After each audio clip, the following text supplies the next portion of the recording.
மாதிரியே பண்ணலாமா, அதுவும் பேப்பரை வச்சு. வாங்க எப்படி பண்ணுறதுன்னு பார்க்கலாம். ஃபஸ்ட்டு பேப்பர் எடுத்திருக்கேன். நான் காமிக்கிற மாதிரியே 4 பக்கமும் மடித்து விட்டுக்கோங்க.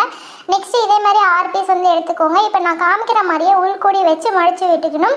இதே மாதிரி மடிச்சுட்டு பேக் சைட் திருப்பிட்டு இன்னொரு பேப்பரை மேலே வச்சுட்டு அதுக்கு உள்கூடி இந்த மாதிரி மடித்து விட்டுக்கோங்க. இந்த சைடு அந்த சைடு கரெக்டாக மடித்து விட்டுட்டிங்கன்னா பார்க்க இப்படி தான் இருக்கும். அப்புறம் மேல் சைடு வந்து கரெக்டாக இந்த மாதிரி மடித்து விட்டுக்கோங்க. மேலே இன்னொரு பேப்பரை வச்சு இந்த மாதிரி வந்து க்ளோஸ் பண்ணி அதையுமே மடித்து விட்டுக்கணும். நான் வீடியோவில் காமிக்கிற மாதிரியே பண்ணி எடுத்துக்கோங்க. இதே மாதிரி நமக்கு வந்து ஒரு 4 பீஸ் வரைக்கும் தேவைப்படும். அதை இந்த மாதிரி உள்கூடி இப்படி மடிக்கணும். ஃபுல்லாகவே இந்த மாதிரி உள்கூடி மடித்து விட்டுட்டு அந்த பாக்ஸை இன்னொரு பாக்ஸ் அந்த லாஸ்ட்டில் வந்து ஜாயின் பண்ணிங்கன்னா நமக்கு சூப்பரான ஒரு பாக்ஸ் மெத்தட் வந்து ரெடி ஆகிடும். இதை வந்து நம்ம 3-4 தடவை வந்து திருப்புற மாதிரி நமக்கு வந்து கிடைக்கும். பார்க்கவே சூப்பராக வந்து இருக்கும். இதில் நீங்கள் ஃபோட்டோஸ் ஒட்டலாம், ஏதாவது எழுதுனா கூட எழுதிக்கலாம். ரொம்பவே சூப்பராக இருக்கும். அவ்வளோதான். இந்த வீடியோ பிடிச்சிருந்தா மறக்காமல் சப்ஸ்கிரைப் பண்ணி வச்சுக்கோங்க. அவ்வளோதான். தேங்க்யூ. Bye bye.